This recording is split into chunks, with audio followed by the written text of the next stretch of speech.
Hello! Welcome to Anime Mystics. I'm Roman, and tonight I am watching Kimetsu no Yaiba episode 24. So we got two more episodes for this season. So yeah, it's going to end on the 28th. Basically the end of the month. Let's see, last episode, pretty much what everybody expected Nezuko to do happened. She turned away, didn't try to attack the guy. I was hoping she'd at least try to, punch him. But, whatever. Just because he stabbed her a few times, I wanted her to get one good shot in. But, guess that doesn't make sense considering, he probably would have just killed her right there, thinking she was trying to attack him and kill him and stuff like that. But, once that was out of the way,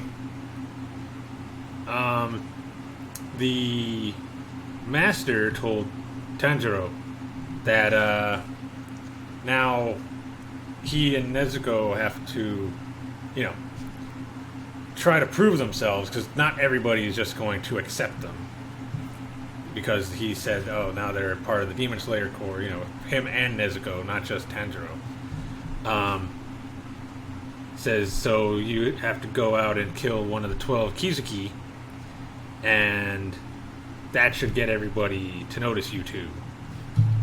Kind of accept you more as a pair instead of just a demon slayer with a demon.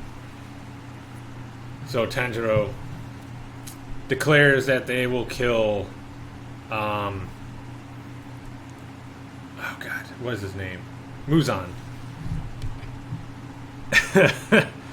And the master's like, well, let's focus on just the 12 Kizuki right now, because you're not ready for Muzan. Which got a bunch of the pillars to laugh. Like, they were holding it in, but you could tell that they wanted to laugh. Because I think a few of them were impressed that he made the declaration that they would kill him. But, yeah, he's definitely not ready. Like the dude that talks about flamboyance all the time, he seemed to be more accepting of him, it seemed, after he said that. Even though he knows he's not ready, he's... just the fact that he said it, I think. And then the master told the guy that stabbed Nezuko 3 times, and the snake dude, to try to take it easy on them. Don't mess with them too much. I mean, he knows they're not going to accept them really and probably treat them badly, but try to tone it down a bit. After that, Shinobu took Tanjiro and Nezuko to her house, or had those two, I forget what they called them. The dude that's voiced by Saitama and one other person, to take them to her house. She has basically like a medical area in there.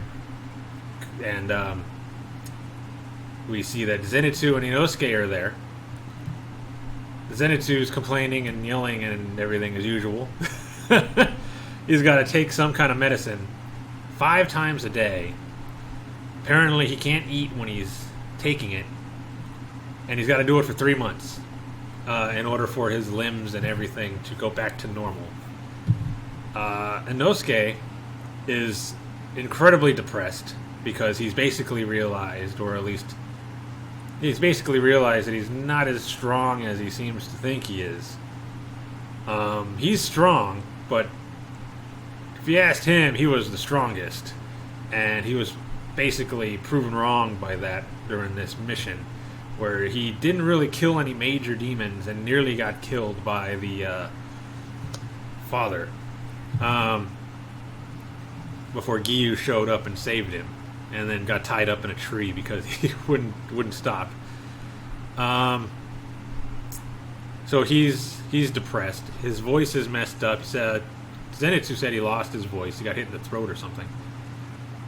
And it cracks him up, his voice, so Zenitsu's kind of laughing at him because of the way he talks. Um, but yeah, it's pretty much everything that happened. They did the meeting, basically just talking about what happened in the forest and Muzan and how he does stuff like this to kind of throw them off of his trail, so that they can't find him. It's apparently very sneaky.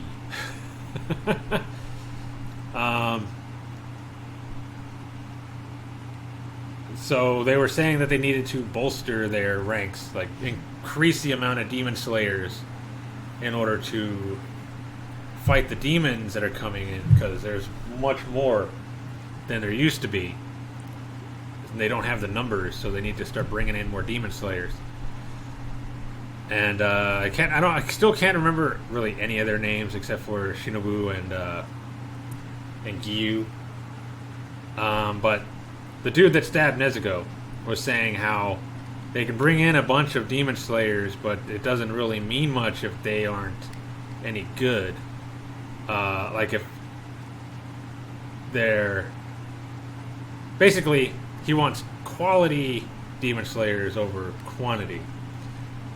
Because it doesn't, like he says, it doesn't really do much good if you bring in a bunch of people that suck. That aren't any good at what they do. Than if you bring in, let's say, a little less, but they're really good at what they do. Like, he wants competent people. And the flamboyant dude was talking about how Tanjiro seemed pretty competent, because he was able to land a headbutt on him, even though, I mean, there was a little interference. It didn't seem to really do much to distract him.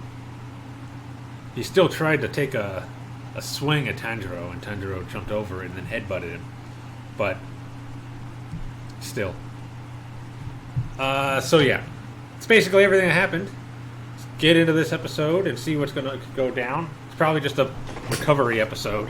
Now that we've had all that stuff go down, it's probably just everybody recovering from their injuries and maybe learn a little bit more about the 9 pillars. So, get into it. Get out of my eye.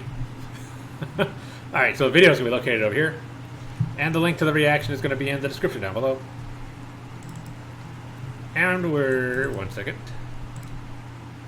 Okay, and we're going to start this episode in 3, 2, 1.